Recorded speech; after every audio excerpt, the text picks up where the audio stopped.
and crown him Lord of all. We crown you. We crown you with 1,000 hallelujahs. We crown you. We crown you with 1,000 hallelujahs. Every kindred, every tribe on this terrestrial ball, to him all majesty ascribe and crown him Lord of all. To him all majesty ascribe and crown him Lord of all. We crown you. We crown you with 1,000 hallelujahs. We crown you. We crown you with 1,000 hallelujahs. That mid yonder sacred throne, we at his feet may fall. We'll join the everlasting song and crown him Lord of all. We'll join the everlasting song and crown him Lord of all.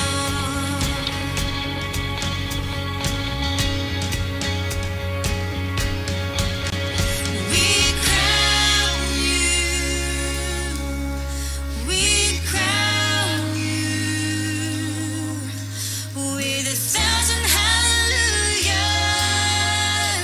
We crown you. We crown you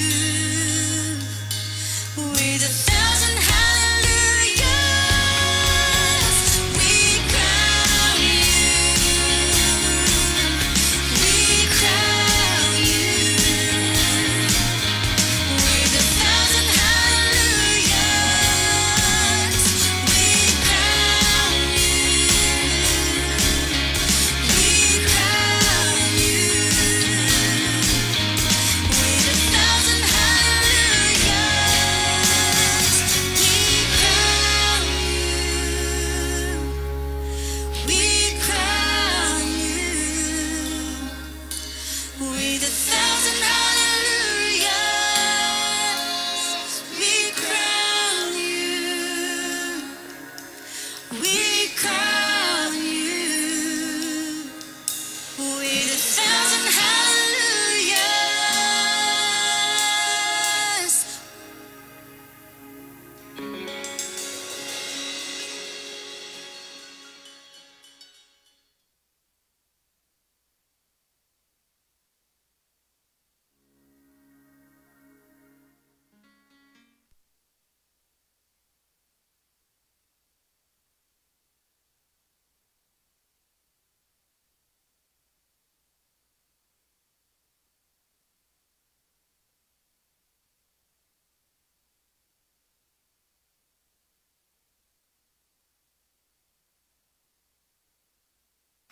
Good morning po sa ating lahat. Happy Lord's Day po. Yan. Kumusta po naman ang ating isang buong linggong nagdaan? At kumusta po kami na may tubig na naman sa daan? Ayun. Kaya sabi ko po kanina kay Jack, naka-OOTD na naman kami. Dahil hanggang hita na naman po ang tubig sa amin. Pero ganun pa po ay alam po natin na napakabuti ng Panginoon sa atin. Nakita-kita po ulit tayo, bagamat marami po siguro ay on the way pa, ay salamat po sa Panginoon sa pag-iingat sa ating pagpunta rito. Sa inyo pong pagkakaupo, tayo po ay samahan niyo po ako at sabayan. Basahin po natin with conviction ang salita ng ating Panginoon.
Sige po mga kapatid, maaari muna po tayo umupo kung nais niyo po. Tayo po'y magmuni-muni sa awitin na ito. At habang inawit po natin ito, awitin po natin ng may panalangin, pasalamat sa Panginoon na sa kabila po ng anumang sitwasyon, sa kabila po ng masamang panahon din, siya po ay mabuti, siya po ay tapat. Pasalamatan po natin ng Panginoon. Let's take this time to meditate. Let's take this time na lumapit sa Panginoon and sing our hearts to Him, our thanksgiving to Him.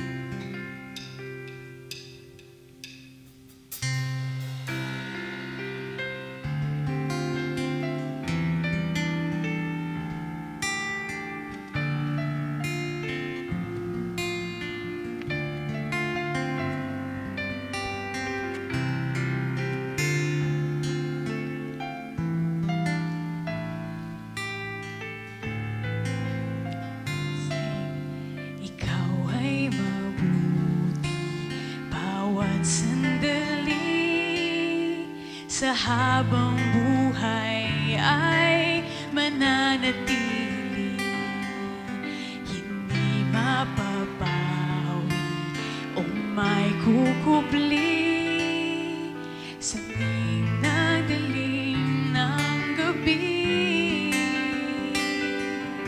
Sandigang matibay ang iyong pangako, lakas at pag-asa ng aking puso.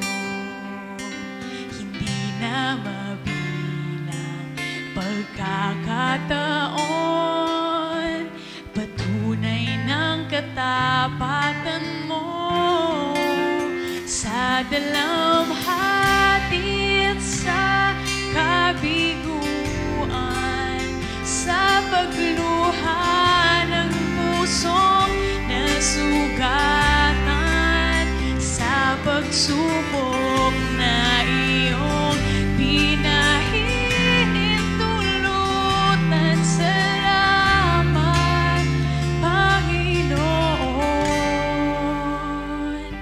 Salamat.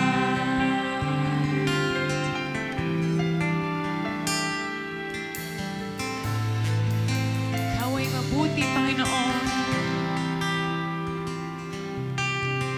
Ikaw ay mabuti bawat sandali, sa habang buhay ay mananatili, hindi mapapawi o may kukubli, maging sa dilim ng gabi. Sandigang matibay ang iyong pangako, lakas at pag-asa ng aking puso. Hindi na mabilang pagkakataon, patunay ng katapatan mo sa dalamhati at sa kabiguan, sa pagluha ng pusong nasugatan, sa pagsubok na iyong pinahihintulutan. Salamat, Panginoon, sa katugunan at sa katugunan sa aking dalangin, sa kalakasang sa'yo nanggagaling, sa pagtuturo at pagtutuwid mo sa akin. Salamat, Panginoon, ikaw ay mabuti,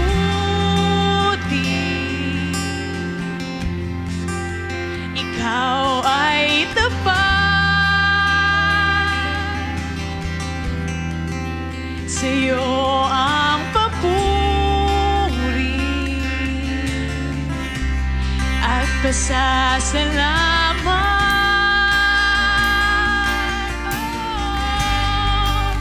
Ikaw ay mabuti, ikaw ay tapat,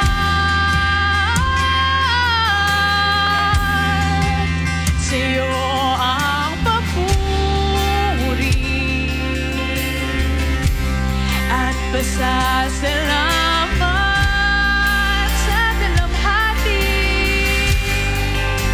sa dalamhati at sa kabiguan, sa pagluha ng pusong nasugatan, sa pagsubok na iyong pinahihintulutan. Salamat, Panginoon, sa katugunan sa aking dalangin, sa kalakasang sa'yo nanggagaling, sa pagtuturo at pagtutuwid mo sa akin.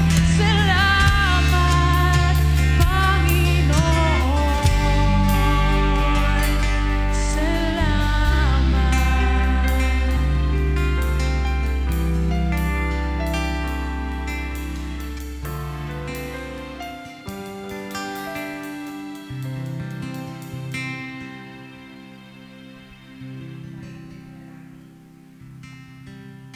Panginoon, salamat. Salamat po dahil sa napakadakilang pag-ibig at katapatan mo sa bawat isa sa amin. Salamat po, Panginoon, na sa kabila ng aming mga maraming pagkukulang, mga nagagawang kasalanan, mga maling damdamin, patuloy, Ama, ng katapatan mo ay nakikita sa buhay ng bawat isa. Purihin po ang iyong dakilang pangalan. Sambahin ka po ng lahat ng iyong mga anak. Sa umagang ito, Panginoon, humihingi po kami ng pagpatawad at paglilinis sa lahat ng aming mga kasalanan. Pagingdapati mo po kami sa aming pagharap sa iyo. Marinig mo nawa ang aming mga awit, ang aming mga dalangin.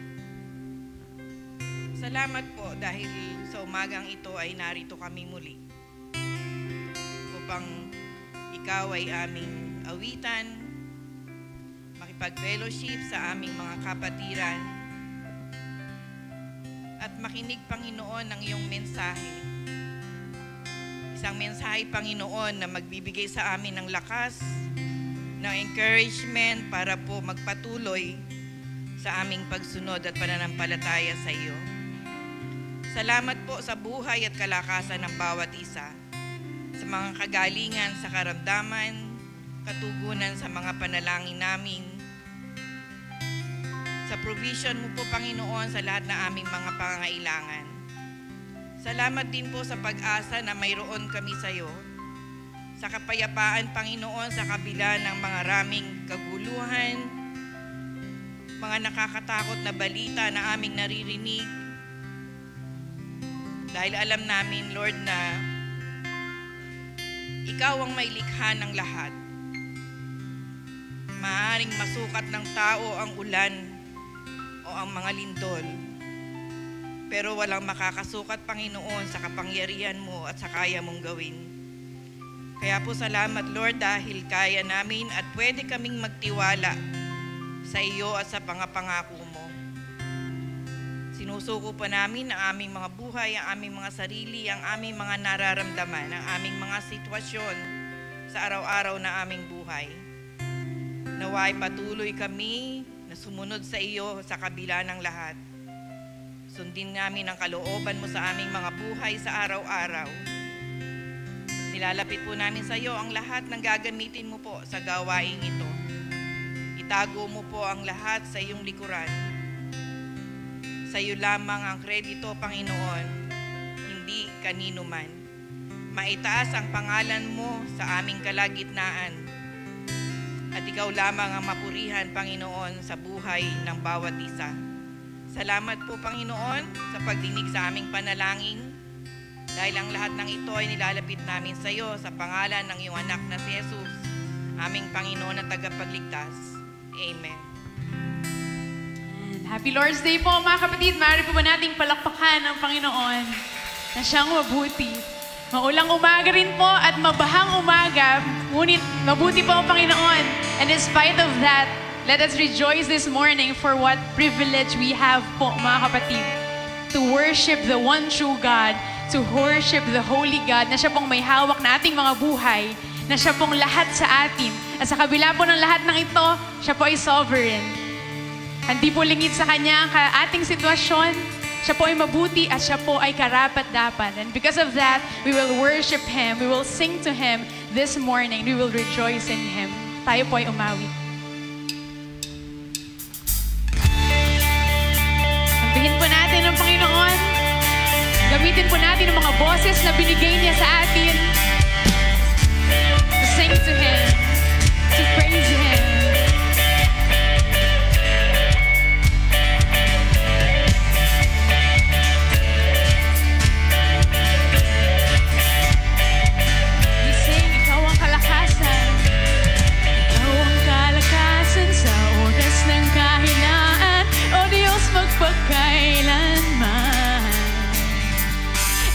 Siyang sandigan ko, moogas ang kublian ko, O Diyos magpagkailanman. Ikaw ang kalakasan, ikaw ang kalakasan sa oras ng kahinaan, O Diyos magpagkailanman. Ikaw ang siyang sandigan ko, moogas ang kublian ko, O Diyos magpagkailanman. Ikaw lamang ang kailangan, pag-ibig mong walang hanggan, sapat ang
pag-ibig mong walang hanggan, sapat ang iyong biyaya sa bawat sandali. Ikaw lamang ang kailangan, pag-ibig mong walang hanggan, sapat ang iyong biyaya sa bawat sandali. Ikaw ang lahat sa akin. Let's continue to praise Him. Itanghal natin ang pangalan ng Panginoon this morning.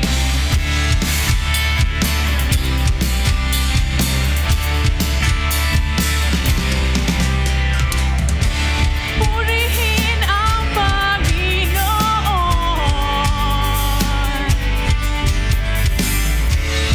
ng buong sanlibutan. Alleluia, alleluia, alleluia. Purihin siya. Itaas ang kaliyangan, ibigay ang karangalan. Itaas ang kaliyangan, ibigay ang karangalan kay Jesus. Ating purihin ang Panginoon. Let's sing. Purihin ang Panginoon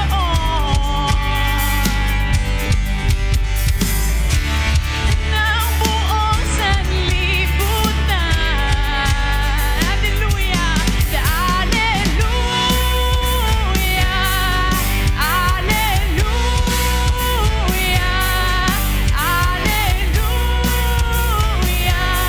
Purihin siya. Itaas ang kaliyangan, ibigay ang karangalan. Itaas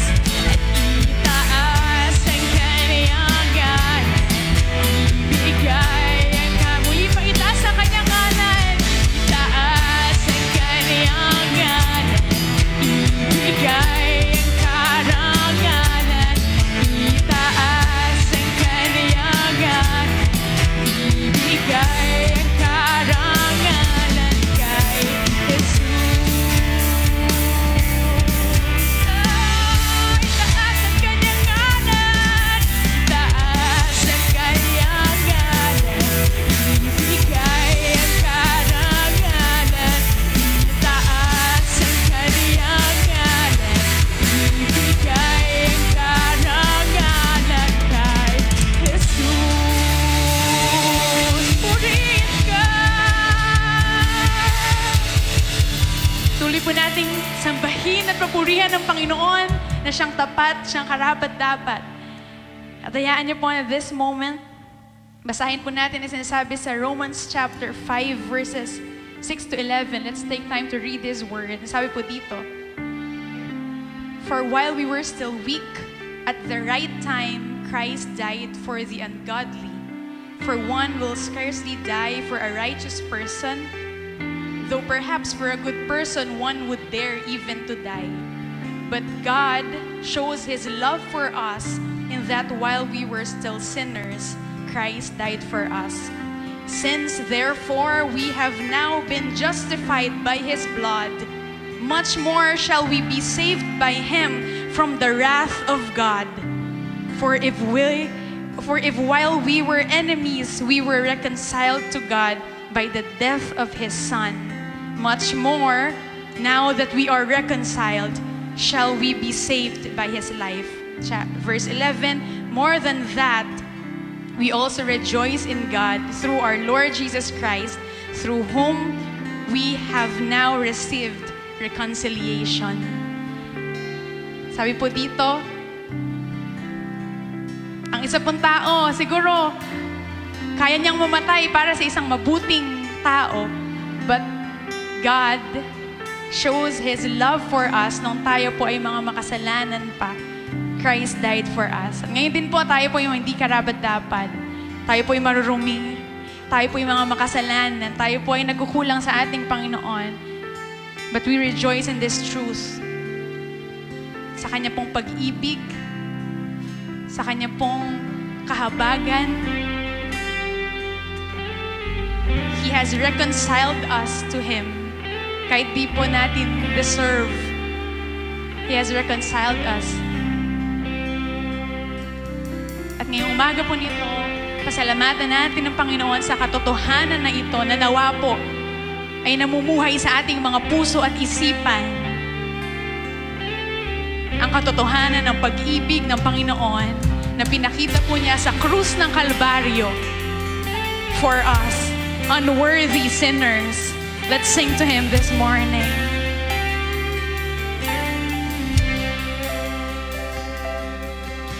Salamat sa dakila mong pag-ibig. Salamat sa pagyakap mo, Ama. Ang presensya mo ang ninanais ko. Ang puso ko ay para lang sa'yo. Nararapat ka sa papuri, luwalhati at pagsamba. Jesus, ika'y dakilain, magpakailanman. Nararapat ka sa papuri, luwalhati at pagsamba. Itataas ang ngalan mo, Ama.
magpupuri sa Panginoon.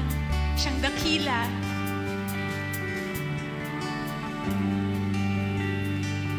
Jesus, sa iyo ang kapurihan. Jesus, sa iyo ang kapurihan. Kalwalhatian ngayon at magpakailanman. Jesus, sa iyo ang karangalan. Kapangyarihan ngayon at magpakailanman. Jesus, sa iyo ang kapurihan. Sa iyo lang ang Panginoon. Kalwalhatian ngayon at magpakailanman. Jesus, sa iyo ang karangalan. Kapangyarihan ngayon at magpakailanman. Jesus.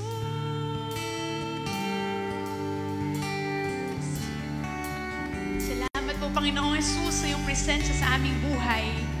Salamat po, Panginoon, sa iyong ginawa sa krus ng Kalbaryo. Salamat po, Panginoon, na nandito lamang kami at nabubuhay dahil sa iyo. Dahil sa iyong ginawa.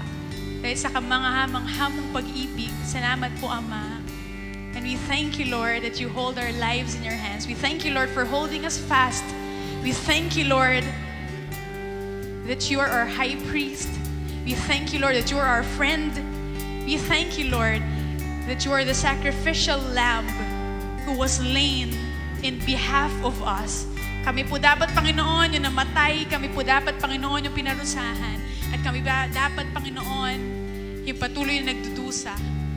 We deserve, Lord, ang kamatayan. We deserve, Lord, lahat, Panginoon, dito sa mundo. Lahat ng pangit dito sa mundo. But we will rejoice, Lord, that we have you. And it will be enough, Lord. Sapat na, Panginoon, ang meron kaming ikaw. Sapat na, Panginoon, ang iyong pag-ibig to assure us that you work everything, Lord, for our good and for your glory. Help us to be like you, Lord. Help us to live holy, Lord, sa iyong harapan para sa iyong kaluwalhatian. Pagkat nararapat ka sa aming mga buhay, nararapat ka sa bawat hininga, Panginoon, ng iyong mga anak na naririto.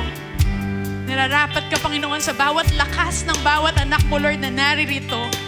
Hanggang kami ay tawagin mo, Panginoon. Sustain us, Lord, for your glory hanggang sa inyong pagbabalik. Sustain us, Father. Purihin ka namin, sambahin ka namin, pasalamatan ka namin. Pagkat ikaw ay nararapat. Nararapat, Panginoon. Can we sing this song nang may pagsamba po sa Panginoon? Sabihin natin sa Panginoon, ikaw ay nararapat, Panginoon. Dakilain natin siya nang may pasasalamat at pagkamangha sa dakilang Diyos. Can you sing? Nararapat ka sa papuri, luwalhati at pagsamba. Jesus, ika'y dakilain, magpakailanman. Nararapat ka sa papuri, luwalhati at pagsamba. Itataas ang ngalan mo, Ama, ika'y nararapat. Nararapat ka sa papuri, luwalhati at pagsamba. Jesus, ika'y dakilain, magpakailanman. Nararapat ka sa papuri, luwalhati at pagsamba. Itataas ang ngalan mo, Ama. Itataas. Itataas ang ngalan mo, Ama. Itataas ang ngalan mo, Ama. We thank you, Father. We worship you this morning and continue, Lord. We will glorify you. Lord, Continue to guide us, Lord, through your word. Continue, Lord, to open our hearts. And continue, Lord, na ikaw ang makita namin sa umagang ito. Sa iyo po lahat ng papuri, sa iyo po lahat ng pagluwalhati at pagsamba. Salamat sa iyong pag-ibig at kahabagan sa bawat isa, Lord. This is our prayer in the mightiest name of Jesus Christ, our Lord and Savior. Amen and amen. Mari po ba nating palakpakan ang Panginoon?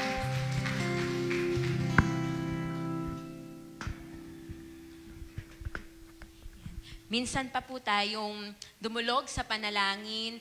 Alam ko po yung nangyayari sa ating kapaligiran, sa ating bansa, it creates fear, nagke-create ng anxiety dahil po sa nangyayaring bagyo, paglindol sa ating kapaligiran. Pero this morning, tayo po ay patuloy na lumapit sa ating Panginoon nang meron pong pagpapakumbaba, meron pong pagpapasalamat na sa kabila po ng maraming nangyayari, nananatili pa rin po ang kabutihan at ang katapatan ng ating Panginoon.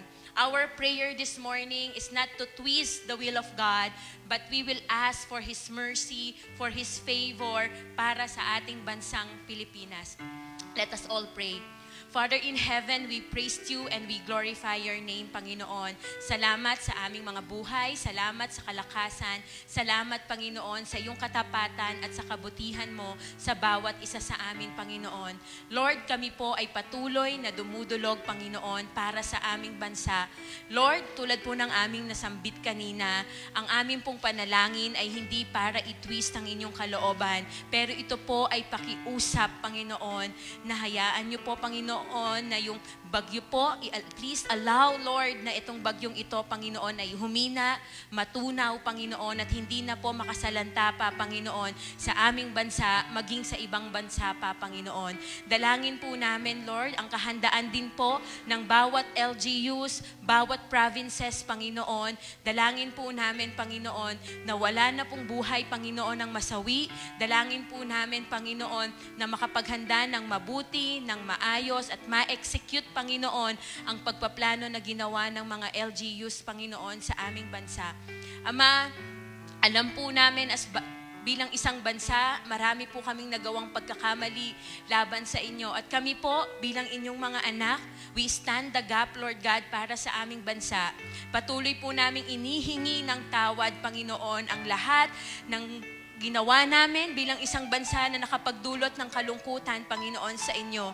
Lord, inaalala po namin ang ginawa nyo sa lugar ng Nineveh, kung paanong ninais mo na sila ay mawasak, Panginoon, pero dahil sila po ay nagsisi, Panginoon, binigyan nyo po sila ng isa pang pagkakataon. At Lord, kami po bilang isang bansa, amin pong hinihingi ng tawad, Panginoon, ang lahat ng aming nagawa, Panginoon, bilang mga Pilipino, bilang isang bansa, at minsan pa, Panginoon, ang kahabag niyo po, ang inyong biyaya, ang inyong kapatawaran, Panginoon, ang maranasan ng aming bansa. We also pray, Panginoon, sa leaders ng aming bansa. Dalangin po namin, Panginoon, na sa ganitong pagkakataon, makita po namin, Lord God, yung kanilang leadership, sangkapan niyo po sila ng inyong karunungan. Dalangin po namin, Panginoon, na sa kanilang puso, Panginoon, magkaroon po ng compassion, Lord God, sa kanilang bansang pinaglilingkuran. We pray, Lord God, na yung mga pera, yung mga taxes na ibinabayad ng bawat Pilipino, tunay, Lord God, na maiayos po ito, mailagay, Panginoon, sa tamang plano, Panginoon, maibigay, Panginoon, ng tama sa bawat Pilipino. Lord, minsan pa, kami po ay humihingi ng iyong habag para sa aming bansa. We also pray, Panginoon, sa community namin dito sa Gatbuka, sa Frances, Panginoon, Lord, na maaaring nagkakaroon na po ng pagbaha, Panginoon. Lord, dalangin po namin ang pag-iingat niyo po sa bayan ng Bulacan, ng Kalumpit, Panginoon, ng Gatbuka, Panginoon, ng Frances. We pray, Lord God, na hindi na po bumaha, Panginoon, sa mga lugar na ito. At dalangin po namin ang proteksyon niyo po, Panginoon, sa bawat isa. Lord, dinadalangin din po namin ang aming church, Panginoon. Salamat po sa mga kapatiran namin na nagdiwang ng kanilang kaarawan ng kanilang mga anibersaryo, Panginoon. Salamat, Lord, sa kagalakan na patuloy niyong ipinagkakaloob sa kanila. Dalangin din po namin ang aming mga magulang at mga kapatid na meron pong karamdaman ngayon. Dalangin po namin, Panginoon, na ang inyong papapagpagaling na kamay ang kanilang patuloy na maranasan. Heal, Panginoon. I-heal niyo po, Panginoon, ang bawat puso, ang physical na pangangatawan na nagbibigay ng discomfort, Panginoon, sa ulo, sa talampakan, sa balikat, sa lahat ng parte ng katawan, Panginoon, na nagbibigay ng discomfort, Panginoon, sa aming mga kamagulang at kapatid. We pray for your healing, Panginoon. Salamat po, Panginoon, dahil sa kahit ganitong pagkakataon, patuloy po naming nakikita ang iyong kabutihan, Panginoon. Dalangin po namin, this church, Panginoon, ng Gatbuka, patuloy na magkaroon ng impact sa community, magkaroon po, Panginoon, ng impact, Lord God, sa mga kalapit na lugar po namin, Panginoon, at tunay nga, Panginoon, tulungan at samahan niyo po kami na amin pong matupad ang inyong kalooban bilang isang church, bilang isang kongregasyon, Panginoon. Pagpalain niyo po ang bawat isa, ang kanilang mga hanap buhay, ang kanilang mga pag-aaral, ang kanilang pinagkakakitaan, Panginoon. Pagpalain niyo po ang bawat pamilya at alam ko po, Panginoon, na ang lahat ng kanilang pangangailangan ay hindi po lingid, Panginoon, sa inyo. Kung kami man po, hindi na sa amin nasasabi ang lahat ng aming mga pangangailangan, pero Lord, sa inyo pong mga kamay, sa inyo pong paningin, alam niyo po ang bawat desire, ang bawat needs ng aking mga kapatid na ito. At Lord, amin pong isinosurrender ang lahat ng ito, Panginoon, sa inyo. Kayo nga po, Panginoon, ang tumugon ng lahat ng kanilang mga pangangailangan ayon sa iyong kalooban, ayon sa iyong panahon, at ayon sa iyong paraan. And Lord, this morning, as one congregation, we will worship you, Panginoon. Masumpungan niyo po ang aming mga buhay, ang aming mga puso, Panginoon, na nagtatapat at naglilingkod at sumasamba, Panginoon, sa inyo. We rebuke any distractions, Panginoon, na maaaring gawin ng kaaway upang hindi ka po namin masamba sa spirito at sa katotohanan. Minsan pa, Panginoon, amin pong ipinagkakatiwala ang lahat ng ito.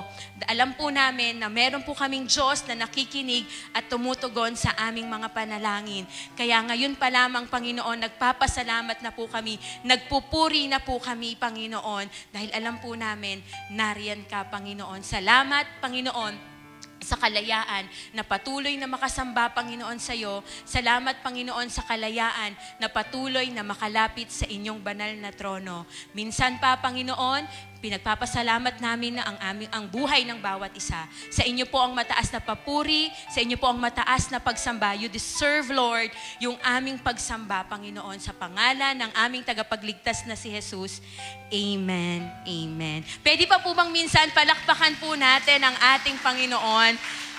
Alam niyo po, sa dami po nang nangyayari, sabi ko nga po, ang dami po nating mababasa sa social media. Talagang nakakaranas po ng pagkatakot, ng pag-iisip dahil po sa mga nababalitaan po natin. Pero one thing is for sure, alam po ng Diyos ang kanyang ginagawa at ang Diyos po ay mabuti sa buhay ng bawat isa po sa atin. Pwede niyo po bang kamustahin ang inyong katabi? Kasi ilang araw din po tayong hindi nagkita-kita, Alam po natin, marami pong nangyayari sa bawat araw. Kaya take din natin ang opportunity ito mamaya kasi baka magmadali tayong umuwi mamaya because of the rain. So let's take this opportunity na makamusta po natin ang ating mga kapatiran. Last Sunday po, nagpasimula na po tayo sa ating series, sa ating theme for this month. Ano nga po yung ating theme for this month? Gratus, grace to gratitude. At pinasimulan nga po ng Pastor June yung ating first installment last Sunday. And this morning po, ito na po yung ating second installment for our theme for this month. Meron po akong nabasa sa isang statement na tayo daw po ngayon ay nabubuhay sa generation or sa panahon na ini-encourage tayo ng mundo that we need more. Na kailangan natin ng mas maraming pera, na kailangan natin ng mas maraming possession, na mas kailangan natin ng mas maraming yung wealth, yung mga properties, and even sa relationships, even sa mga likes, sa mga social media, meron po ako napakinggan na ang generation po ngayon, talagang yung kanilang identity, alam niyo po, nakikita na lang po nila base sa dami ng likes sa kanilang mga Facebook. Minsan po, nalulungkot yung ibang kabataan kapag konti po yung mga likes, yung mga hearts sa Facebook. Parang nagkukos po sa kanila ng anxiety yon na kapag nag-post sila ng pictures nila, parang ang konti naman ng nag-like, ang konti naman ng nag-heart nito. And it gives parang lungkot sa mga generations, sa generation po natin ngayon.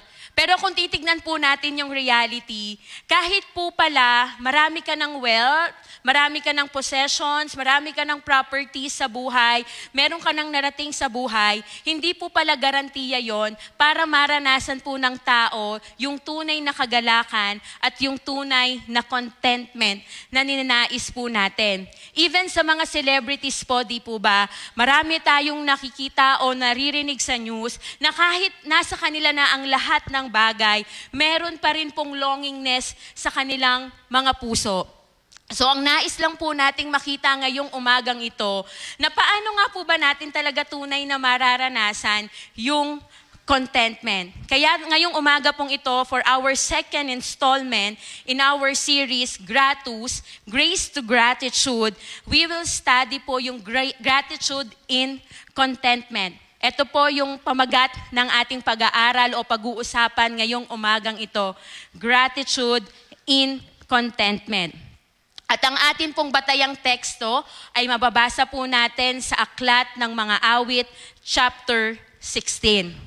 Binasa ko po at inaral po ng inyong lingkod yung Awit 16 at yung context, yung background Actually, yung Psalm 16 po, ang author nito ay si Haring David or si David. At yung sa Psalm 16, declaration po ito ni Haring David ng kanyang contentment. At yung contentment at yung tunay na kagalakan na naramdaman ni Haring David ay hindi po rooted sa possession, hindi po rooted sa wealth, pero yung kanyang contentment is rooted sa ating Panginoong Jesus.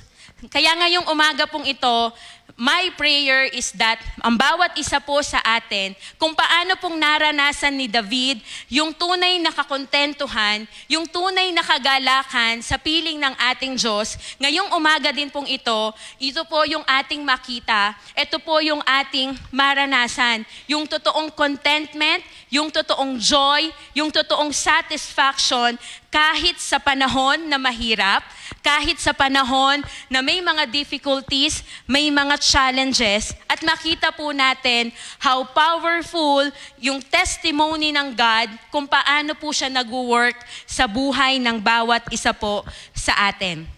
And our proposition this morning is, gratitude in contentment is the result of realizing that in Christ you already have everything.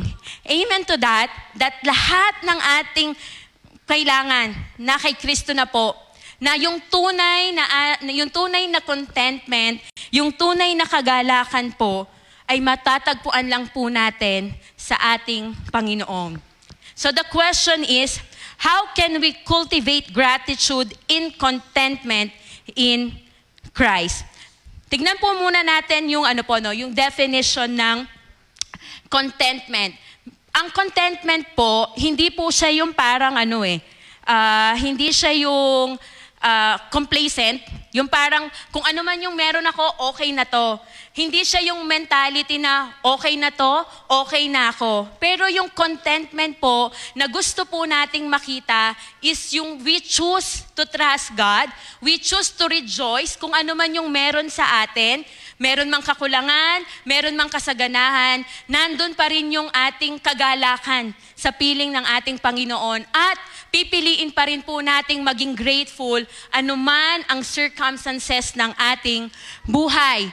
Ito po yung gusto nating makitang konteksto ng contentment.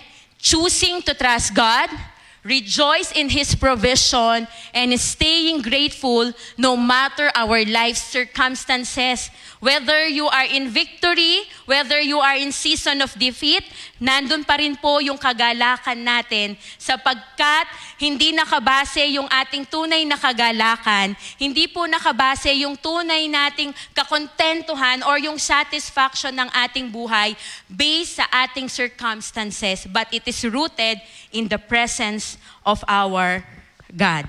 So tignan po natin ngayon paano po natin makukultivate yung gratitude and contentment sa piling ng ating Panginoon, tulad ni Haring David. In what ways can we develop a heart of gratitude and contentment in Christ? The starting point is to trust God. Sino po dito yung nagtitiwala sa ating Diyos? Di ba lahat po tayo, we say we trust God. Tulad po ng sinabi po ni Haring David sa Psalm 16 verses 1 to 2. Tignan nga po natin. Ingatan mo sana ako, O Diyos, sa iyo ako nanganganlong at nagtitiwalang lubos. Ang sabi ko kay Yahweh, ikaw ang Panginoon ko, kabutihang tinatamasa ko, lahat ay mula sa iyo. Meron po akong isang nabasang commentary na yung maaring ang context ng pagsulat ni Haring David dito is because he is in trouble. Kaya ang sabi niya, Lord, preserve me, ingatan mo ako. And then, ang napakaganda nung sinabi ni Haring David dito, nanganganlong at nagtitiwalang lubos. Alam ni Haring David na yung kanyang security, yung kanyang refuge, yung kanyang matibay na muog, yung kanyang kanlungan ay walang iba kundi ang ating Diyos. Kaya ang sabi pa ni Haring David, ikaw ang Panginoon ko, kabutihang tinatamasa ko, lahat ay mula sa iyo. Para po pala tayo ay magkaroon ng pagpapasalamat, ng tunay na satisfaction, ang bawat isa po sa atin, matutunan talagang magtiwala sa ating Diyos. Kanina po sinabi ko, madaling sabihin na tayo po ay may pagtitiwala, tayo ay may pananampalataya, tayo ay nagtitiwala sa ating Diyos. Pero minsan po, kapag nasa panahon na po tayo ng kakulangan, kanino po tayo unang minsan lumalapit? Minsan, biruan po ito, Kapag may kulang, saan una lumalapit? Sa 5-6, sa Bombay. Naging, po yan, di ba? Running joke po. Pero minsan, kapag inaral po natin ang realidad, nasishake po yung ating faith, nasishake po yung ating pagtitiwala sa ating Diyos kapag dumaraan na po tayo talaga sa malalalim o sa mga pagsubok na minsan parang akala mo hindi na po natin kaya. Kaya ipinapaalala po sa atin ni Haring David dito sa kanyang isinulat, ingatan mo sana ako, O Diyos, sa iyo ako nanganganlong at nagtitiwalang lubos. The question is, where do we put our trust? Saan po natin inanalagak ang tunay nating pagtitiwala? Do we place our trust sa ating mga trabaho? Do we place our trust in our relationship? Itong taong to, kaya akong tulungan. Do we place our trust sa financial security na meron po tayo? Inilalagak po ba natin ang ating pagtitiwala sa education na meron po tayo? Isang bagay po talaga yung makikita po natin nung nagkaroon ng pandemic.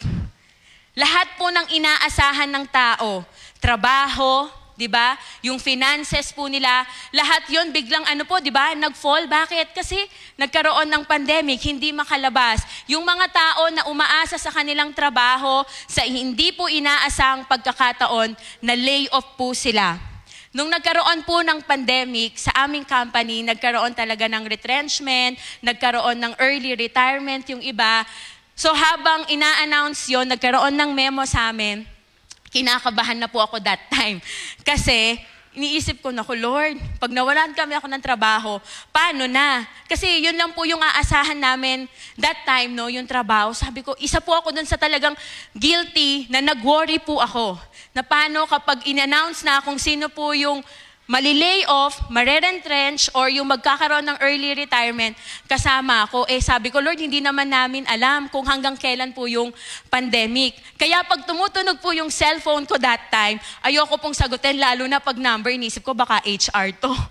May ganun pong fear Kaya sabi ko nga po, nung nagkaroon ng pandemic, ito po yung katotohanan talaga na wala po tayong ibang pwedeng lagakan ng tunay po nating pananampalataya at pagtitiwala kung hindi lamang po sa ating Diyos. Na yung ating faith, yung ating trust, sa Diyos lang po natin talaga dapat iasa. Because everything na nandito po sa mundo, it will fail us. Even the people na akala po natin, kaya po nating masandigan, they will fail us po. Only God talaga yung pwede nating masabing matibay na muog, anuman ang sitwasyon ng aking buhay, ang Diyos ay mananatiling tapat at mabuti. Ang Diyos lang po ang hindi sumisira sa kanyang mga pangako. Gusto ko pong makita po natin yung buhay ni Matthew Henry. Sabi po dito, Ayan, teka lang po. Yung si Matthew Henry po, he was born in 1662. Tapos, yung kanyang naging buhay po, hindi naging madali. Ang kanya pong father, si Philip Henry po, ang nagkaroon po kasi si Queen Elizabeth ng pagbaba ng rules na lahat ay magkakaroon po ng Act of Uniformity, na sa lahat ng mga churches that time ay magkakaroon po ng standard na worship. Pero ang kanyang father po na si Philip Henry, hindi po siya kumbaga nag-decline po siya doon sa rules na binigay ni Queen Elizabeth. Kaya po, nawala po sa ministry ang kanyang tatay at napilitan po sila Philip Henry na sila po ay umalis. And then, Matthew Henry, sa kanya pong paglaki, nakita niya po na ang kanyang tatay mas pinili pong sumunod sa Diyos kesa doon sa comfort na pwedeng ibigay sa kanya nung pagsunod niya, kung susunod siya doon sa Act of Uniformity. And then, ang sabi si Matthew Henry, sa kanyang personal po na buhay, sa kanyang personal na ministry, nung nag-asawa po siya, namatay ang kanyang asawa at a very young age, only a few years of marriage. Then, muli po siyang nag-asawa, pero namatayan po sila ng anak. At siya po mismo, nag-suffer ang kanyang physical health. Ano po yung gusto nating makita dito? Sa losses po natin talaga, na kahit pala naglilingkod ka sa Diyos, hindi po mawawala yung mga challenges sa buhay po natin. Tama po ba? The life of Matthew Henry is not also different sa buhay na meron po tayo. We all have stories of losses, grief, lacking. Di ba nagkukulang din po tayo, pero tulad po ni Matthew Henry, piliin po nating magtiwala sa ating Diyos. Piliin po natin na kahit mahirap ang sitwasyon, magtitiwala pa rin po tayo sa ating Panginoon. Kaya nasabi ni Matthew Henry ang ganitong statement, "Those that live upon providence can never want a livelihood." Yung providence po na sinasabi po dito, yung kung tayo po ay nasa pangangalaga ng ating Panginoong Jesus, hindi po tayo magkukulang. Yung providence dito, tinutukoy po dito that God will take care of us. Kaya po mga magulang ko po at mga kapatid, kung paano pong pinili ni Philip Henry at ni Matthew Henry na sa kabila ng paghihirap, nawala yung kanilang kabuhayan, lumipat sila sa ibang lugar, nananatili po silang tapat sa ating Diyos. My dear, tayo po ba, kapag tayo po ay nawalan na, kapag tayo po ay nagkulang na, paano po natin pinagtitiwalaan ng Diyos? O tayo po ay umaalis na? Pinipili na lang po nating iwan ang ating Panginoon. So this is a reflection sa buhay po ng bawat isa po sa atin, na sikapin po natin, piliin po nating palaging magtiwala sa ating Diyos. Second point po natin. Pwede po ba nating sabay-sabay na basahin? Second point.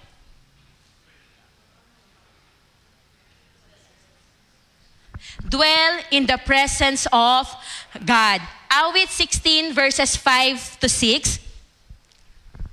Ikaw lamang, Yahweh, ang lahat sa aking buhay. Lahat ng kailangan ko'y iyong ibinibigay. Kinabukasan ko'y nasa iyong mga kamay. Mga kaloob mo sa akin ay kahanga-hanga. Napakaganda ng iyong pamana. For us to be grateful, for us to be contented, yung magkaroon talaga tayo ng isang puso na nagtitiwala sa ating Diyos at yung isang puso na nagpapasalamat at meron pong satisfaction, wala pong iba kung hindi yung sa presensya po ng ating Panginoon. Ang sabi po dito, mga kaloob mo sa akin ay kahanga-hanga, napakaganda ng iyong pamana. Sino po dito sa atin yung na-appreciate po yung blessing na meron po tayo? Na-appreciate mo ba ang iyong magulang? Na-appreciate mo ba yung mga linuluto sa atin? Na-appreciate mo ba yung baon na binibigay sa inyo? Na-appreciate nyo po ba yung mga nakataong nakapaligid po sa atin? Alam nyo, isang bagay daw po kung bakit hindi natin nararanasan yung totoong contentment. Natatandaan nyo po yung sinabi ni Pastor Jun last Sunday, yung sana all? At minsan, di ba, sinasabi pa natin, buti pa sila. Yung bang sana all at buti pa sila mentality ay isa rin pong dahilan kung bakit hindi po natin nararanasan yung totoong contentment because we tend to compare the blessing of others sa blessings na meron po tayo. We tend to compare yung mga bagay na meron tayo doon sa mga tao. Buti pa sila, maganda. Buti pa sila, maputi. Kaya talagang bibili ka ng whitening skin, di ba? Ng mga whitening soap, rather. Buti pa sila, mahaba at maganda yung buhok, kaya talagang kailangan magpariban tayo nito. Buti pa sila, sana all. Alam niyo po, yun daw po yung kailangan nating i-avoid bilang isang mananampalataya. Yung sana all and buti pa sila mentality. Bakit ko po natanong sa inyo kanina, na-appreciate po ba natin yung mga blessings ng ating Panginoon? Kasi ang sabi ni Haring David, mga kaloob mo sa akin ay kahanga-hanga, napakaganda ng iyong pamana. Actually po, yung tinutukoy po ni Haring David dito na yung mga kaloob mo ay kahanga-hanga, napakaganda ng iyong pamana, hindi po ito patungkol sa earthly possession, hindi po ito patungkol sa mga material na bagay. Ang tinutukoy po ni Haring David dito, yung buhay, yung kapayapaan, yung kagalakan, at yung eternal security na meron po tayo sa ating Diyos. Mas malawak po nating tignan yung blessing na meron po tayo. Alam niyo po, hindi nabibili ang masarap na tulog. Hindi po nabibili ang tunay na kapayapaan. Hindi po nabibili yung tunay na kagalakan po. Kaya mga magulang ko at mga kapatid, let us learn to appreciate yung mga bagay na ipinagkakaloob sa atin ng ating Panginoon. At higit po sa lahat, ang sabi ni Haring David, ang lahat ng sa aking buhay, lahat ay ibinibigay. Yung pong kakontentuhan, yung satisfaction ni Haring David ay natagpuan niya po sa presensya ng ating Diyos. Gratitude in contentment is rooted in the presence of God, not on our possessions. Kahit po makuha po natin ang lahat ng bagay na meron po tayo, kung wala po tayo sa presensya ng ating Diyos, hindi po natin mararanasan ang tunay na kagalakan at ang tunay na kakontentuhan ng ating buhay. Kaya tayo po, bilang tayo ay may Kristo sa ating buhay, sapat na po yun upang magkaroon tayo ng tunay na kagalakan at tunay na kakontentuhan. Tingnan nyo nga po ang inyong katabi, nagagalak po ba yan? Tingnan nyo po ang katabi nyo, ito po ba ay meron pong satisfaction, meron pa siyang nararamdaman na kagalakan po?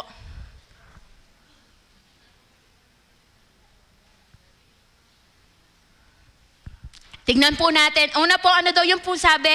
Gratitude and contentment, we must trust God. Number 2, gratitude and contentment, we must dwell in the presence of our God. And tignan po natin yung pangatlong point. Sorry. Listen to God's instruction. Basahin po natin yung Awit chapter 16, verses 7 to 8. Pinupuri ko si Yahweh na sa aki pumapatnubay at sa gabi, sa budhi ko siya ang gumagabay. Alam kong kasama ko siya sa tuwina, hindi ako matitinag pagkat kapiling siya. Sino po dito yung nabiktima na dahil gusto niya yung personal desire ng kanyang puso? Meron po ba dito yung nabiktima na maganda to bibiling ko to. Tapos pag uwi mo ng bahay, hindi mo naman pala talaga kailangan. Yung parang makikita mo na lang, merong regret, bakit ko ba binili to? Pwede kasing nakasale lang, pwede kasing uso lang, kaya ko siya binili.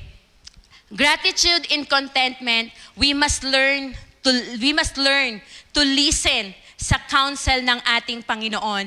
Kanina, dinescribe ni Haring David ang ating Panginoon bilang kanyang security, bilang kanyang matibay na sandigan, Pero ang sabi niya dito, pinupuri ko si Yahweh na sa aki pumapat nubay.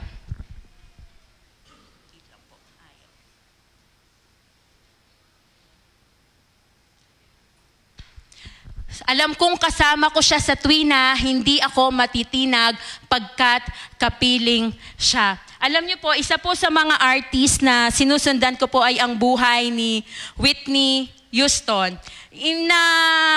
Ano po ako doon sa story niya because meron akong song na napakinggan sa kanya, yung I Look to You. Ang sabi si Whitney Houston po, ang kanyang magulang, sila po ay believer, sila ay Christian, at si Whitney Houston po, siya po ay singer po talaga, gospel singer po sila. Pero si Whitney Houston, as we all know, siya po ay naging artista, naging sikat na singer po, nagkaroon pa po siya ng movie, at siya po talaga ay naging sikat.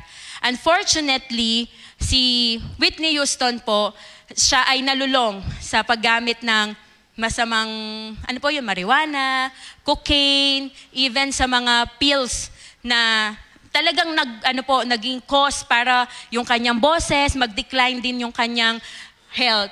And then, isa po sa mga interview ni Whitney Houston, sinabi ang ganito, "It's my heart, it's what I desire, what I want, and what I do not want." Kasi sinabi ni Whitney Houston sa kanyang interview ang ganito, hindi naman talaga yung cocaine, hindi naman talaga yung marijuana, hindi naman talaga yung pills ang nag-cause ng aking panghihina. The devil daw na talagang nagiging struggle niya ay yung kanyang puso.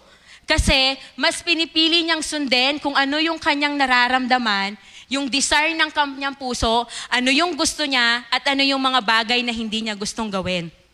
Minsan, di ba, ganito po tayo, kung ano po yung nararamdaman ng puso po natin, yun po yung sinusunod po natin. And we tend to forget kung ano po yung instruction, kung ano po yung counsel ng ating Panginoon. Kaya po, para magkaroon tayo ng tunay na contentment, manatili po tayo sa counsel, sa patnubay, sa gabay, at sa instruction ng ating Diyos sa kanyang mga salita. Wala po tayong ibang pakikinggan kung hindi lamang ang boses ng ating Panginoon. Pero minsan po, madalas pa nga, mas natatalo tayo ng boses ng mundo at natatalo tayo ng desires ng ating mga puso. Kaya madalas po nagkakamali po tayo. Madalas kaya po tayo naliligaw, hindi po dahil lamang sa distractions, pero mas talagang pinakikinggan po natin yung nangyayari po sa ating paligid. At higit po sa lahat, mas pinakikinggan po natin yung desire ng ating mga puso. At kapag yun po yung pinakinggan po natin, maliligaw po tayo. Hindi ko po sinasabi naman, alam ko doon kasi sa news talagang sabi niya nga bumalik po siya, at nung pagbalik niya po, nandun siya sa tamang tahanan po. Ito po pala yung katotohanan na kahit ma-receive na po natin, we all receive yung blessing, yung desires ng heart po natin, hindi pa rin po ito guarantee na meron na po tayong contentment. Sino po dito nakabili ng shoes, sobrang saya? Sino po dito? Pero after ilang days, di ba yung joy nyo nag-subside naman? Tapos kapag meron na naman pong brand new na shoes, ano pong gagawin? Bibili ka ulit. Kasi bakit? Nag-subside na yung joy mo nung une. Tama po ba? Sino po dito yung nakabili na ng phone? Di ba ang iPhone ang bilis? Sabi ko nga, grabe, iPhone ano pa lang ako. Ngayon may iPhone 17 na. Di ba parang yung pong mga material things na nabibili po natin, nakukuha po natin, hindi ko po sinasabing masama. Pero ang gusto ko pong sabihin sa atin, kahit makuha mo, mabili mo yung bagay na meron ka, magsasubside po yung joy po na yan. Hindi po natin tunay na mararanasan yung kagalakan sa mga ganun pong pagkakataon. Yan. Tignan din po natin dito. Wala. Yan, sorry. Another reason kung bakit din po nakakaramdam tayo ng discontentment, misplaced priorities. Alam niyo po ba yun? Yung parang ang dami-dami mong ginagawa, pero at the end of the day, wala pong joy. Bakit? Kasi yung priorities mo, halo-halo na. Yung priorities mo, hindi, kumbaga, nawala na sa focus. Kaya mabuti po talaga na nakikinig po tayo sa instructions and guidance ng Panginoon kasi po yung priorities natin, yung purpose po natin na a-align po ito sa kalooban ng ating Diyos. The more we listen sa counsel ng ating Panginoon, the more na madali po para sa atin na i-align po yung desires, na i-align po yung mga purpose natin sa buhay sa kalooban ng ating Diyos. Kaya po minsan talagang gumugulo po yung buhay natin kasi wala po sa wala po sa tamang daan, wala po sa tamang instructions po ng ating Panginoon. Minsan din po kung bakit merong discontentment, inahanap po natin yung joy, yung peace, yung satisfaction sa maling lugar. Sino po dito yung pag na-stress? Ang sasabihin, kape tayo. Guilty. Para mawala yung stress natin. Para maranasan naman, para makapagpahinga naman po tayo. Kumain naman tayo sa ganitong kainan. Sometimes we tend to, yung bang kuhanin po natin yung joy sa maling lugar, pero sa katotohanan naman po talaga. Hindi ko po sinasabing maling magkape ha, kasi hindi na po kami magkakape. Hindi ko po sinasabing hindi na po tayo lalabas, pero ang gusto lang po nating bigyang diin na yung ating paghahanap ng totoong satisfaction, wag na po tayong lumayo. Nasa presence lang naman po ng Panginoon yung tunay po na kagalakan. Kaya mainam po, mga magulang ko at mga kapatid, when we feel unhappy, when we feel yung sad, yung mga anxiety, bago po tayo pumunta sa iba't ibang lugar, buksan muna po natin yung ating Biblia. Buksan muna po natin yung mga devotions natin. Manalangin muna po tayo. Kasi only through that po talaga, magkakaroon po tayo ng contentment.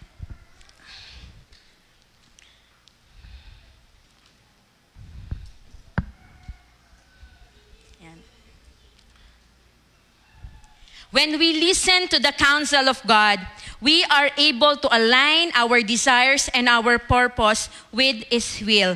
Kaya po ang paalala po sa atin sa Kawikaan chapter 4 verse 5. Pwede po ba nating basahin ng sabay-sabay?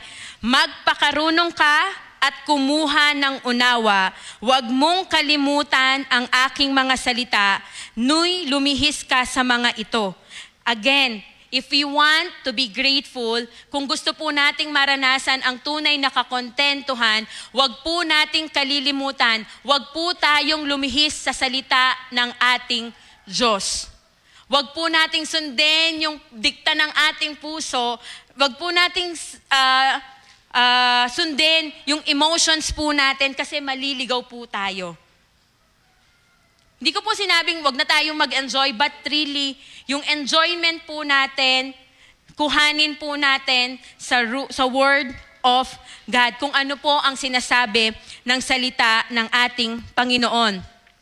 Sinabi rin po ni Haring David sa verse 8, alam kong kasama ko siya sa tuwina, hindi ako matitinag pagkat kapiling siya. Alam niyo po, kapag ganito po yung pananaw natin, kapag ang ating source of joy, ang source ng fulfillment po natin ay under the guidance of God, hindi po tayo matitinag ng pangamba, hindi po tayo matitinag ng inggit, hindi po tayo matitinag ng labis na pagnanais sa mga material na bagay dahil alam po natin na ang Diyos ang ating sapat, kumbaga ang Diyos po yung kasapatan ng ating buhay.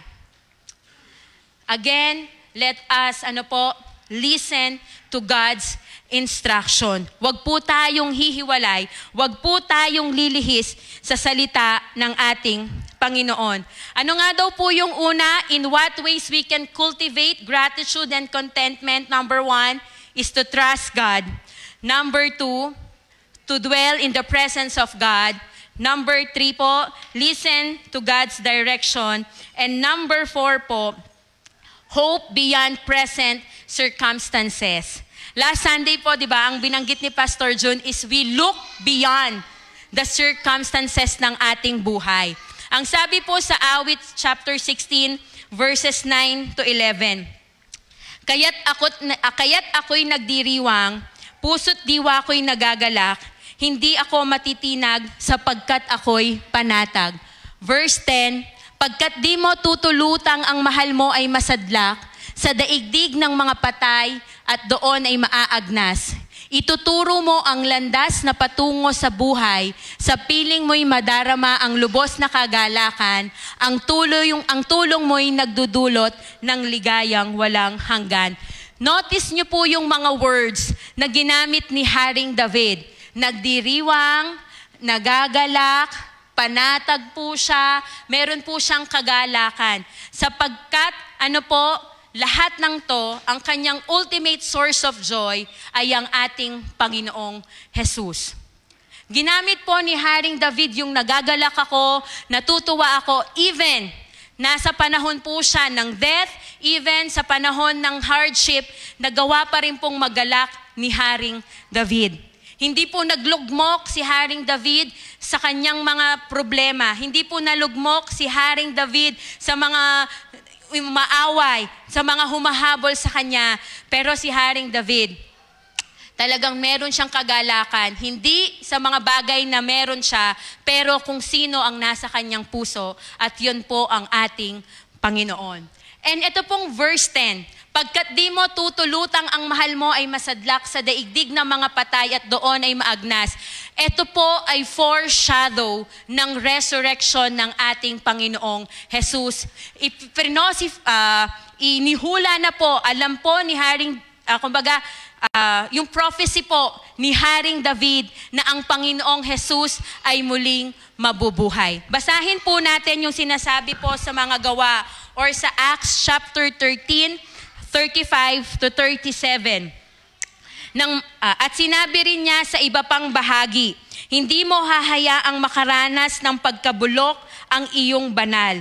Nang maisagawa ni David ang kalooban ng Diyos para sa kanyang kapanahunan, siya'y namatay at inilibing sa piling ng kanyang mga ninuno at siya'y dumanas ng pagkabulok. Subalit ang muling buminuhay ng Diyos ay hindi dumanas ng pagkabulok. Hindi po si David ang tinutukoy dito. Kahit si David po ang sumulat nito, ang tinutukoy po ni Haring David doon sa verse 10 ay ang ating Panginoong Jesus. Wala naman pong ibang namatay na muling nabuhay maliban sa ating Panginoon. Kaya po pala si Haring David, nagawa niyang magtiwala, nagawa niyang maranasan yung tunay na kagalakan at tunay na kakontentuhan sa buhay sapagkat meron po siyang tinatanaw that beyond yung circumstances, yung present circumstances niya ngayon, meron siyang hope, merong pag-asa sapagkat ang Panginoong Jesus ay muling nabuhay. We can hope because Jesus resurrected from death. Wala pong ibang muling nabuhay kundi ang ating Panginoong Jesus lamang. Tignan po natin yung dalawang truth. Bakit nga ba kaya nating umasa? Bakit nga ba meron tayong pag-asa sa ating Panginoon? Una, we have hope because we can rest in the assurance that we have victory over sin and death.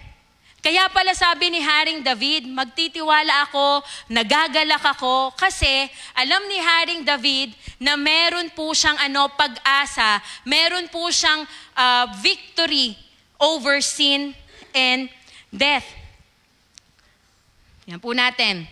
Because Christ rose from the dead, we are assured, meron po tayong assurance that sin and death, wala na pong final word ito sa ating mga buhay. Ito din po yung nagbibigay sa atin ng contentment that during our trials, kahit dumadaan po tayo sa maraming pagsubok, knowing na walang makakapag-separate sa atin sa pag-ibig ng Diyos ay sapat na pong dahilan para magkaroon po tayo ng tunay na satisfaction.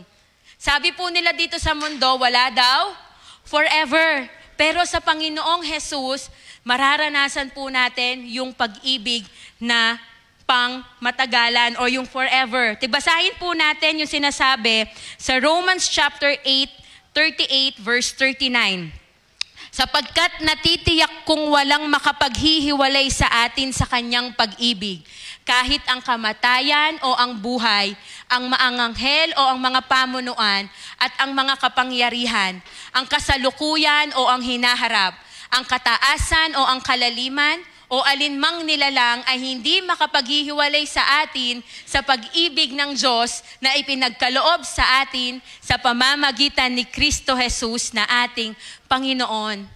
May mga magulang ko po at mga kapatid, naniniwala po ako, this promise is an enough reason para po tayo ay magkaroon ng pusong nagpapasalamat, isang buhay na meron pong kagalakan, isang buhay po na merong kakontentuhan sapagkat meron pong pangako sa atin ng ating Diyos na walang anumang bagay po ang makapaghihiwalay po sa atin sa kanyang pag-ibig. We can hope because of the assurance that God, we have assurance, yung victory over sin and death. Another reason po, kung bakit po makakaasa po tayo, we can rest in God's promises. Sino po sa atin yung nagtitiwala sa mga pangako ng ating Diyos? Meron po ba tayong promises ng ating Diyos na pinanghahawakan po ninyo? Yan. Diba? Lahat po tayo, we can rest in the promises of God.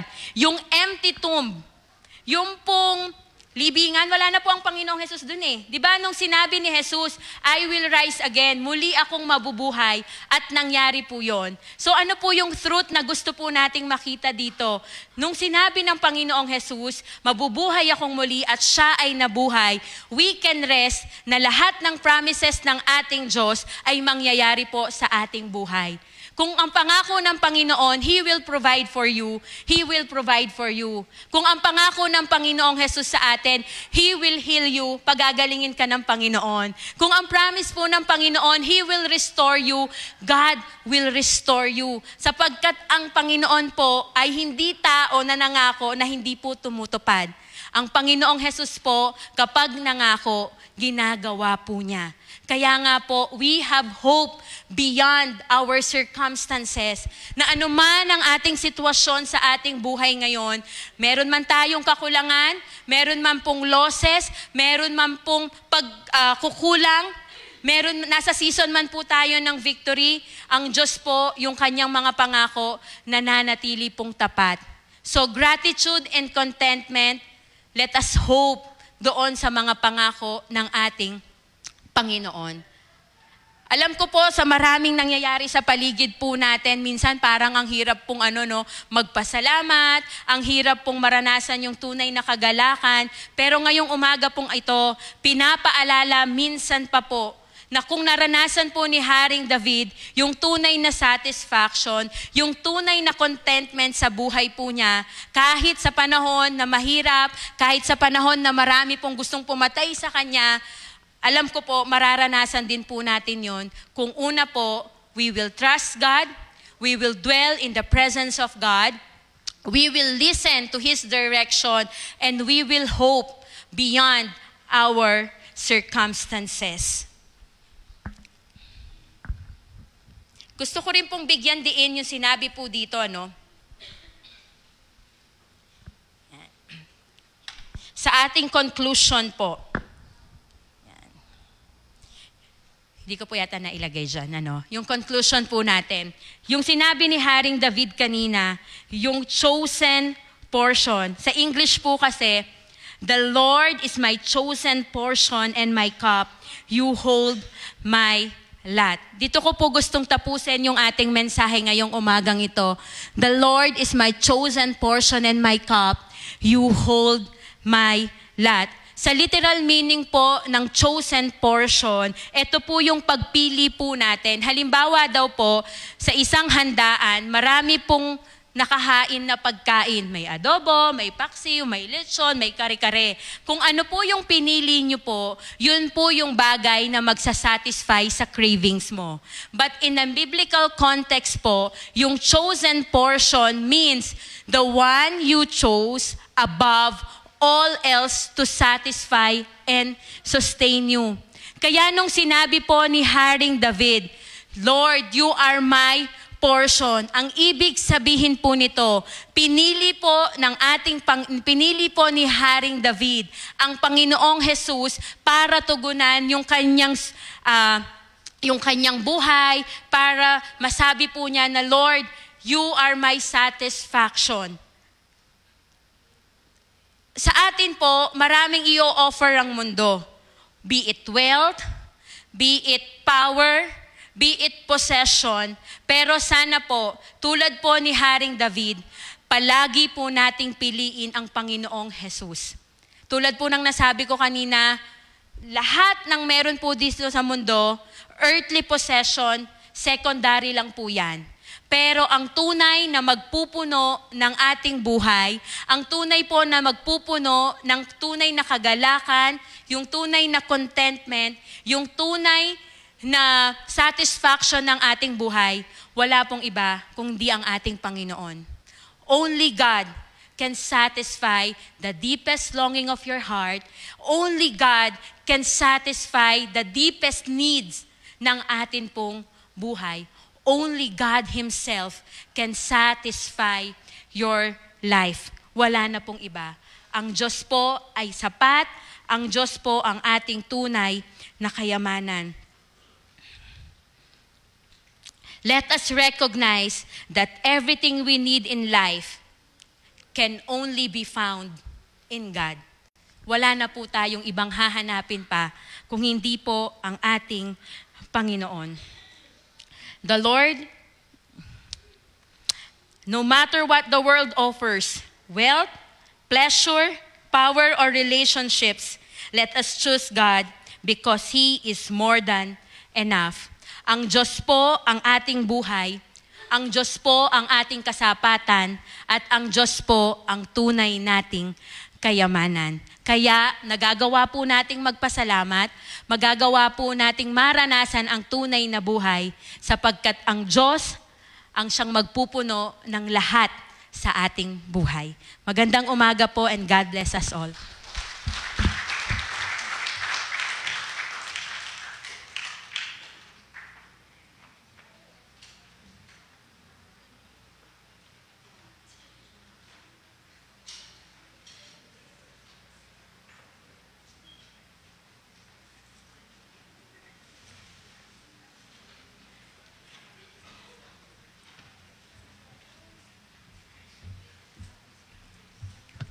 Magandang umaga po sa ating lahat. Salamat po sa Panginoon sa kanyang mga salita na muli ay hinamon po tayo bilang mga anak niya at higit yung pagtitiwala natin ay para sa kanya.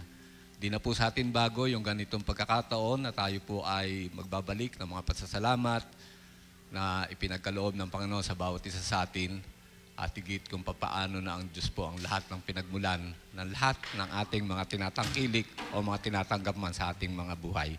Tayo po ay manalangin. Lord, salamat po kung papaano na kayo yung Diyos na hindi nagbago mula noon, ngayon at magpakailanman. Ikaw pa rin yung Diyos na siyang higit na nagkakaloob ng aming mga pangailangan. Ikaw na Diyos na lagi pong nakalaan ang iyong biyaya. Nawa po, sa aming pagbabalik ng mga pasasalamat na ito, yung mga halaga na siyang ipagkakaloob naming Diyos ay pagpalain mo po ang bawat isang mga anak mo. Iparanas mo kung paano na ikaw ang Diyos na laging nandyan, na laging nagbibigay ng aming mga pangailangan. Ang bawat mga halaga po na lilikumin, ang dalangin po namin ay magamit po para sa iyong gawain sa iglesang ito ng Gatbuka ARN. I-bless mo po ang bawat mga kapatid namin, ang bawat isa sa amin, ang pagkakalob na ito at sa iyo po ang kapurihan sa pangalan ni Jesus. Amen.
Mensahe. Tayo po ngayon ay nasa panahon ng ating mga regular announcements.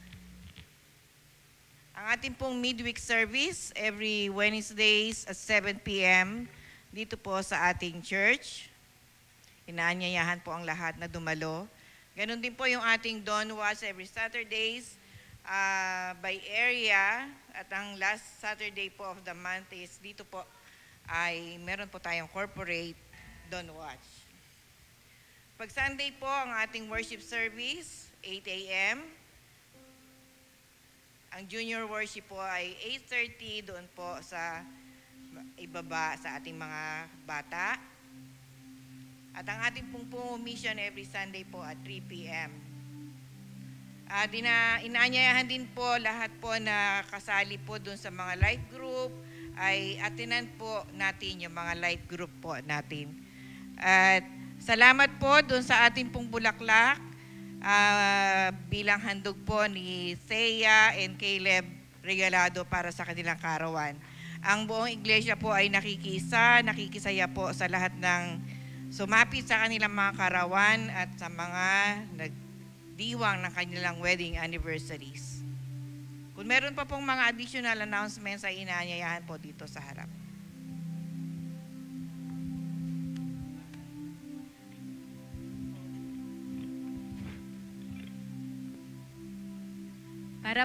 Para po sa mga karagdagan pong announcement po natin, ito po ay sa pandistritong gawain naman po sa ating Bulacan District 4. Sa November 29 po, Saturday, magkakaroon po ng CE Fellowship ang mga bata po. Pero dahil nga po limited lang po yung venue, limited lang din po yung bilang ng mga bata na maaari pong mag-represent sa ating church agad bukas. 10 bata po ang naka-allot po sa atin from 8 years old to 12 years old. Mag-a-announce na lang din po kami sa GC kung sino po yung unang 10 na magpapalistang bata po, yun po yung ating isasama sa ating CE Kids Fellowship. Ito po ay gaganapin sa IRM Kupang, 8 a.m. to 1 p.m. po siya. Then, para po sa ating gawain din sa district na Christmas Fellowship or Family Day, ito po naman ay gagawin sa December 6. Ito din po ay Saturday sa Star Arena, Baliwag. At ito po ay merong registration na 50 pesos at pack lunch po tayo. So, sana pinaanyayahan po na tayo po ay makiisa sa ating Christmas Fellowship Family Day at magkakaroon din po, yung first part po ay concert. Kung gusto niyo po ako marinig na kumanta, dumalo po kayo doon. Hindi po, Family Day po, ito po ay may concert po at ang mga naka-assign po doon ay mga manggagawa naman po ng Bulacan District 4. Baka doon po may chance na makaawit po ako. Yan. So, yun po yung ating mga gawain at isama rin po natin ito sa panalangin po natin na maging matagumpay po yung ating mga activity at mga gawain pa po sa ating pang distrito. Meron pa po bang nais pong mag-announce?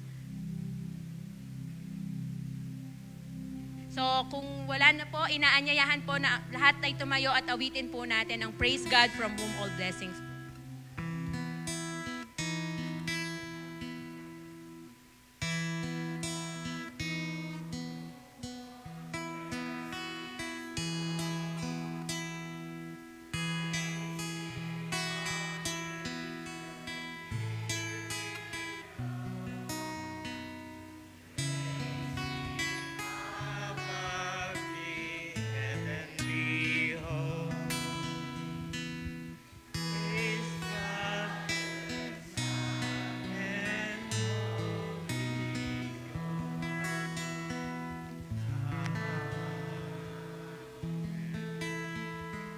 Tayo po'y manalangin. Lahat ng papuri, pasasalamat ay tanging sa iyo lamang, Panginoon. Dahil nabubuhay kami, hindi sa ganang sarili namin, kundi dahil sa iyong pag-ibig na inilaan mo sa amin. Nananatili kang tapat, Panginoon, sa iyong pangako na sinabi mong hindi mo kami iiwan, ni pababayaan na kung kaya't ang kagalakan at mapayapang pamumuhay ay patuloy na sumasamin. At ngayon, tanggapin natin ang mayamang pagpapala ng Diyos Amang makapangyarihan sa lahat. Ang patuloy na pagliligtas ng kanyang bugtong na anak na si Jesucristo ating Panginoon. Patnubay, pakikipinsan ng kanyang diwang banal ang sumaating lahat mula ngayon hanggang sa hinaharap. Amen, amen at amen.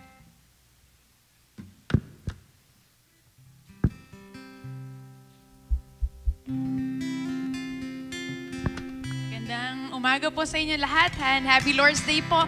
And in behalf po muna ng mga kabataan, ang amin pong prayer jam mamaya ay gaganapin po natin online at 3 p.m. At bago po tayo pansamantalang maghiwa-hiwalay, ay awitan po natin muli yung Panginoon of His love and what He has done for us. Sama-sama po tayong umawit.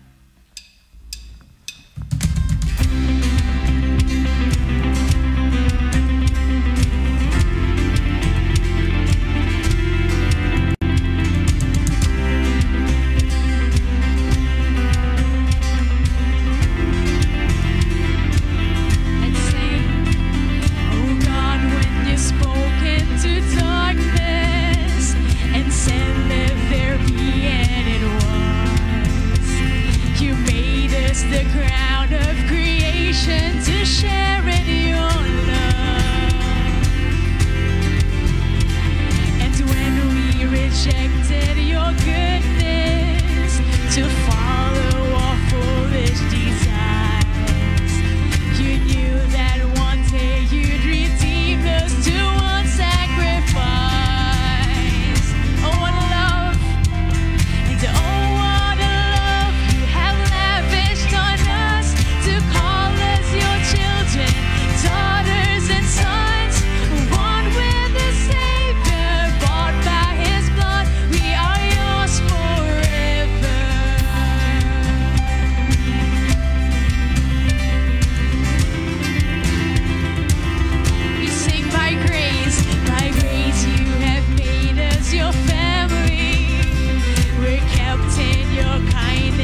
testifies that we are adopted and treasured till faith becomes sight. Oh, and oh, what a love you have lavished on us to call us your children, daughters and sons, born with the Savior, bought by His blood. We are yours forever. And we say, what now can separate us from the hope you gave us? We will be like Christ our King. We are yours forever. What now can separate us from the hope you gave us? We will be like Christ our King. We are yours forever.